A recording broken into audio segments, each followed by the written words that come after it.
ఏదైతే బాగా తుఫాన్ వృద్ధిత ఎక్కువ ఉందో దాంట్లో చూస్తే కనుక ఏపీలో ముఖ్యమంత్రి ఏమో వేరే దగ్గర ఉన్నారు. డిప్యూటీ సీఎం గారు ఎవరైతే కీలక వ్యక్తి ఉన్నారో ఆయన ఇప్పుడు వరకు అసలు ఏపీలోనే లేరు కదా సార్. ఇవన్నీ ఎట్లా చూడాలంటే ఆయన ఇన్యాక్టివ్గా ఎందుకున్నారు సార్? ఏమన్నా అలిగారంటారా సార్?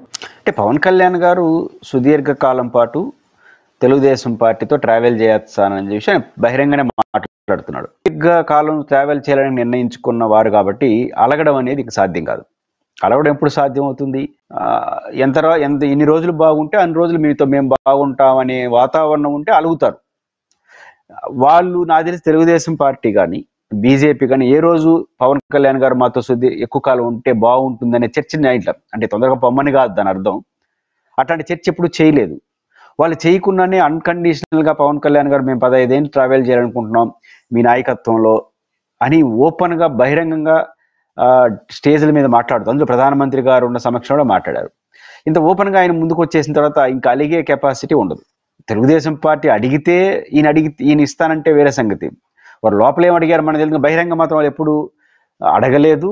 పవన్ కళ్యాణ్ గారు 15 ఏళ్ల పాటు మేము కలిసి ఉంటాము బట్టిగా ఉంటాం అన్నప్పుడు పవన్ కళ్యాణ్ గారు చెప్పిన చూడ ఇంక భయం లేదని సమర్థించడం లేదా అభినందించే కార్యక్రమం కూడా తెలుగుదేశం పార్టీ బీజేపీ చేయలేదు అదే వేదికల నుంచి. దీన్ని బట్టి చూస్తే పవన్ కళ్యాణ్ గారు తనకు తానుగా ముందుకు వచ్చాడు కాబట్టి అట్లాంటి 15 ఏళ్ల పాటు ఉండాలనుకున్న వ్యక్తి అలగడం ఎంత సాధ్యం అవుతుంది? అంటే అలిగే ప్రసక్తి ఉండదు. ఒకవేళ ఆయనకు అలకొచ్చినా లోపల పెట్టుకోవాల్సిన తప్ప బహిరంగ చేయలేడు. ఎందుకంటే ఆయన తీసుకున్న పొలిటికల్ స్టాండ్ అలాంటిది. అలాంటప్పుడు పవన్ కళ్యాణ్ గారితో తెలుగుదేశం ఎట్లుంటుంది? వారికై వాళ్ళు ముందు వచ్చారు కాబట్టి కండిషన్స్ ఉండవు. ఖచ్చితంగా పవన్ కళ్యాణ్ గారు అనేక కారణాలు ఇస్తే తనతో ఉండాలనుకుంటున్నాడు కాబట్టి సహజంగా రాజకీయాలు ఎలా ఉంటాయి? కొంత నిర్లిప్తత వస్తుంది, చూసే దాంట్లో తేడా వస్తుంది.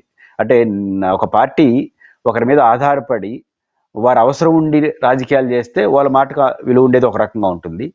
వాళ్ళు మేము ఎక్కువ కాలం ఉంటామన్న తర్వాత ఆ ప్రెజర్ అనేది ఉండదు, గౌరవప్రదమైన సంబంధాలు మాత్రమే ఉంటాయి.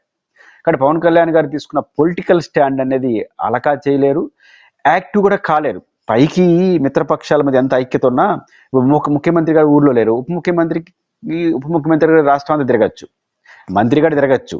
బట్ ఈయన డిప్యూటీ సీఎం కానీ ఆయన సాధారణ పరిపాలన లేదు. డిప్యూటీ సీఎం అనేది ప్రోటోకాల్ మాత్రమే. ఆయన స్పెసిఫిక్గా 1-2 శాఖలకు మాత్రమే మంత్రి. డిప్యూటీ సీఎం జనరల్ అడ్మినిస్ట్రేషన్ ఇచ్చారనుకోండి, పరిపాలన మొత్తం మీద ఆయన వెళ్ళొచ్చు. ఇప్పుడు ఆ పరిస్థితి ఉండదు. ఇంకో శాఖని మీరు ఏ రోజున చూసారా? తన శాఖలు కాకుండా ఇంకా ఏరే శాఖని ఏ రోజైనా ఆయన సమీక్ష చేసినాడా? చేయలేదు. డిజాస్టర్ మేనేజ్మెంట్ అవ్వలేదు. ఇప్పుడు ఆయన ఏ పద్ధతిలో వెళ్ళాలి? ఒక నైతికంగా మంత్రిగా వెళ్ళొచ్చాం కానీ ఆయన ఈ వరద సంబంధించి సమీక్ష చేసి జిల్లా కలెక్టర్లతో కూర్చోబెట్టుకొని తన శాఖల వరకు మాట్లాడగలడు కానీ అదర్ దెన్ తన శాఖలో జోక్యం చేసుకోవడం ఇంతవరకు మనం చూడలేదు. కాబట్టి ఇట్లాంటి వరదలు, ఇట్లాంటి విపత్కర పరిస్థితి వచ్చినప్పుడు ఉండదు. ఉదాహరణకు మీకు లా అండ్ ఆర్డర్ సమస్య, కొంత మహిళల సమస్య లేదా హోంశాఖకి సంబంధించినప్పుడు ఆయన బహిరంగ అసంతృప్తిని వ్యక్తం చేసిన రివ్యూ చేయాల. రీజన్ ఏంటి?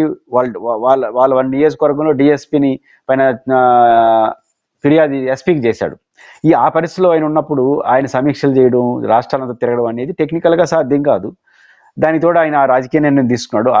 ఈ 2 కారణాలు ఇచ్చా పవన్ కళ్యాణ్ గారు యాక్టివ్గా ప్రతి విషయంలో జోక్యం చేసుకోవడానికి పరిమితులు ఉన్నాయి. బహుశా ఆ కారణం రీత్యానే వాళ్ళు ఇన్వాల్వ్ అయి ఉంటారని నేను ఇన్వాల్వ్ కాలేదేమో అనుకుంటాను.